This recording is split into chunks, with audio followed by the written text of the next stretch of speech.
my video presentation from MAC 110, Sonoran Desert Institute. My name is Mark Carroll, July 25th, 2026.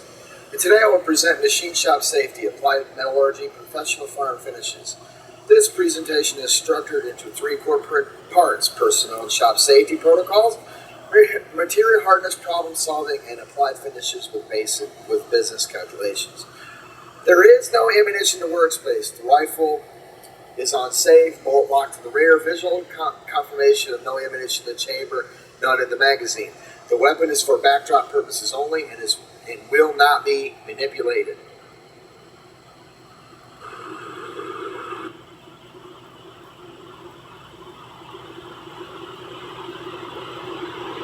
These are our three main focus areas. In part one, we cover three levels of machine shop safety: personnel preparation, machine setup, and shop environment layout. In part two, we evaluate real-world machining scenarios involving harder, softer, and unknown material hardness. In part three, we recommend specialized fire and finishes for harsh environments, solve tight tolerance coating issues, and outline business billing formulas.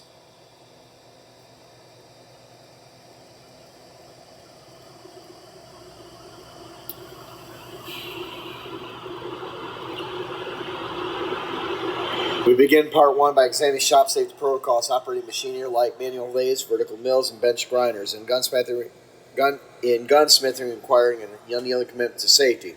In the machine shop, equipment possesses immense mechanical torque. If an accident occurs, it happens faster than human reaction.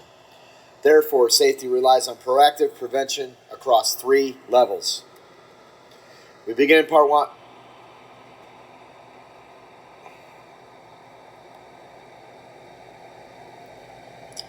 Personal tire preparation. Proper clothing directly prevents entanglements in rotating spindles or lead screws. Operators must wear close-fitting t-shirts tucked in, long pants to shield legs from red-hot chips, and eye protection. Crucially, gloves must never be worn when operating rotating machinery. Gloves can instantly snag on operators' hands and into the cutter, while also destroying tactile sensitivity.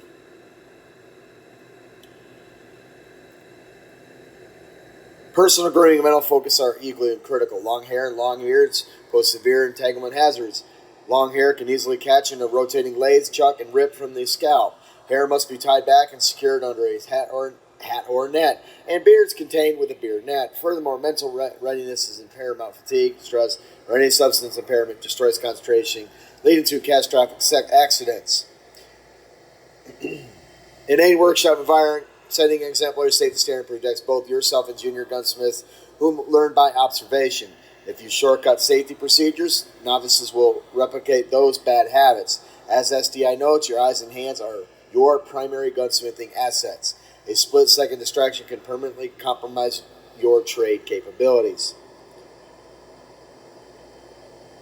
Now we address machine setup verification before applying power. Pre-operation specs prevents unpredictable mechanical failures. We check that all mounting bolts, chucks, jaws, and tools posts are securely tightened. Loose components can be flung as high-velocity projectiles. Electrical switches, emergency stops, and wiring must be inspected.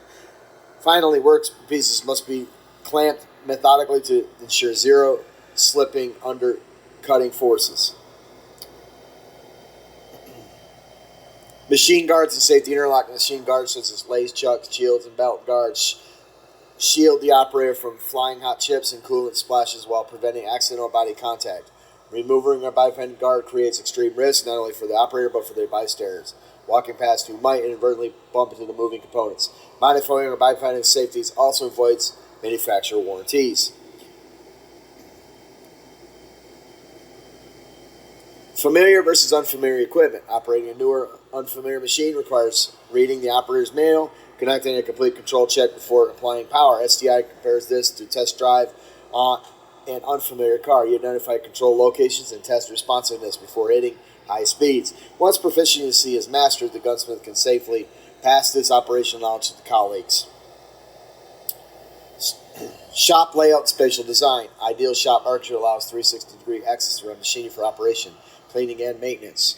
Arranging machines in a sequence of operations as saw to sander to buffer creates an efficient workflow, reduces physical fatigue, and minimizes unnecessary footsteps that waste billable time and increase collision risks. Focuses on task-specific tool organization, storing and including tooling right at the machine, prevents operators from wandering away or scattering tools across bedways. SDI recommends portable task-specific toolboxes such as dedicated drill and tap box or site mount boxes. Portable task boxes allow gunsmiths to carry all required specialized tools directly to their bench, maintaining focus and clean workspace. Housekeeping and air safety. Cluttered workbenches cause tools to walk into running cutters due to machine vibration. Oil spills create dangerous slip hazards. Crucially, never use compressed air to blow metal chips or dust off machinery. Compressed air propels sharp debris into the atmosphere, creating an eye and respiratory hazard, and forces chips deep into the machine motors and slides. Use brushes and wet-dry shop vacs.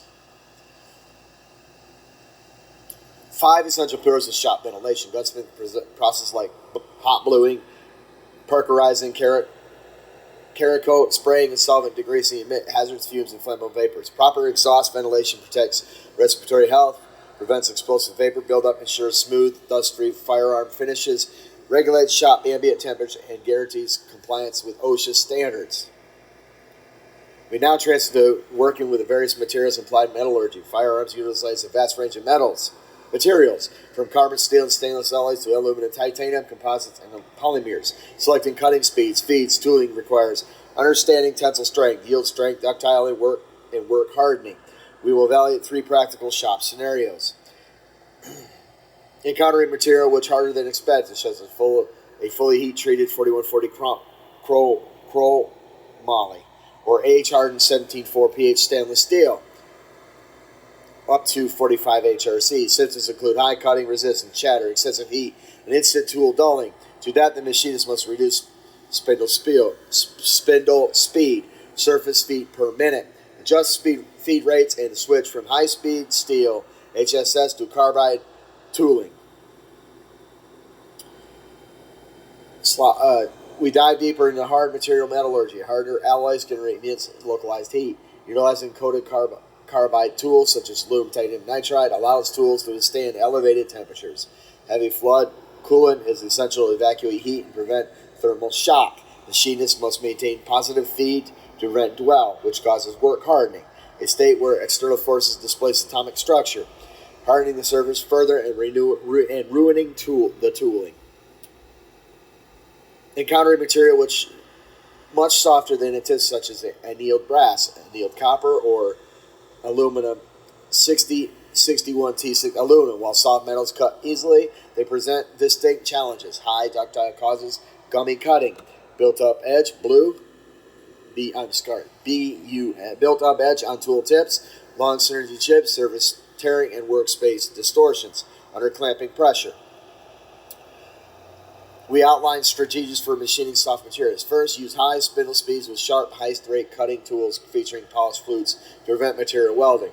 Second, apply mist coolant or WD-40 to lubricate cutting edges to prevent galling. Third, employ soft jaws or custom pie jaws to distribute clamping forces. Prevent permanent plastic deformation in soft frames for receivers. Machining a part of known material hardness. When documentation is missing, the gunsmith uses a systematic 4-step diagnostic protocol. First, visual and magnetic inspection differentiates ferrous steel from aluminum and titanium. Second, a hand file test indicates a relative hardness. A standard file skids around 60 HRC. Third, an offhand spark test reveals carbon content. Fourth, a benchtop Rockwell test yields an exact HRC or HRB rating.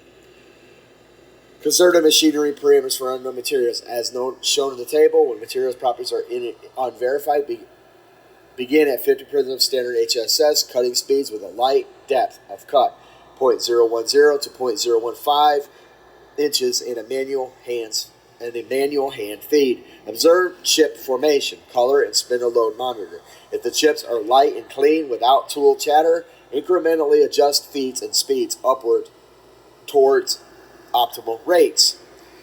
Working with applied machinists, firearms coatings serve dual roles: extreme environmental protection and aesthetic appeal. However, coatings add measurable thickness that directly impacts the mechanical tolerances. As a professional gunsmith, we must recommend the right finish for the extreme environments.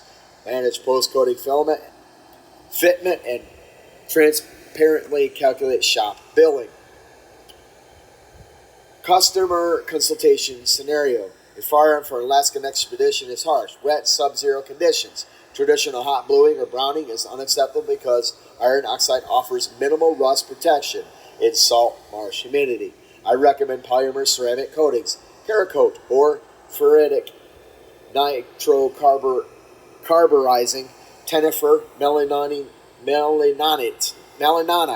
Cerakote provides unmatched salt spray corrosion resistance, chemical inertia, and low maintenance across extreme temperatures.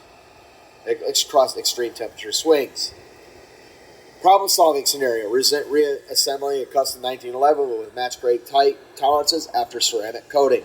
Ceramic coating added 0.0005 to 0.001 inches of thickness per surface. On slides with 0.001 total clearance, coating both surfaces reduces clearance to zero, causing slide binding or lockup. Solutions include masking critical rail dimensions prior to spraying, pre-cutting, 0.001 relief on non-critical fit components, and carefully hand lapping rails post-cure with fine 800 grit lapping compound. Business billing application. Calculating customer charge for specialized coating work requires accounting for all labor stages beyond the raw coating cost, as shown in our pricing table. Billing includes complete detail and stripping, $75, degreasing and aluminum oxide media blasting, prep, $100, coating application, $150, and specialized post-coating fittings, hand lapping labor, $127.50, providing transparent, itemized, estimated builds, customer trust, and protects shop profitability. This is our formal works cited page. This concludes in MLA. This concludes my video presentation of MAC 110 Module 1. All lecture principles, metallurgy data, and assignment prompt requirements have been thoroughly addressed. Thank you for your time and attention. Reminder, works cited is in MLA 9th edition. Confirm all 5 sources displayed on screen are read acknowledged. OSHA General Safety and Health Regulations, Machinery Handbook, Course Catalog, Module 1 Lecture, Module 1 Assignment Prompt, and verify entries are alphabetized. Hang it. And are correct. Here are a list of the other image sources. Thank you. This is July 25th, 2026. Mark Carroll.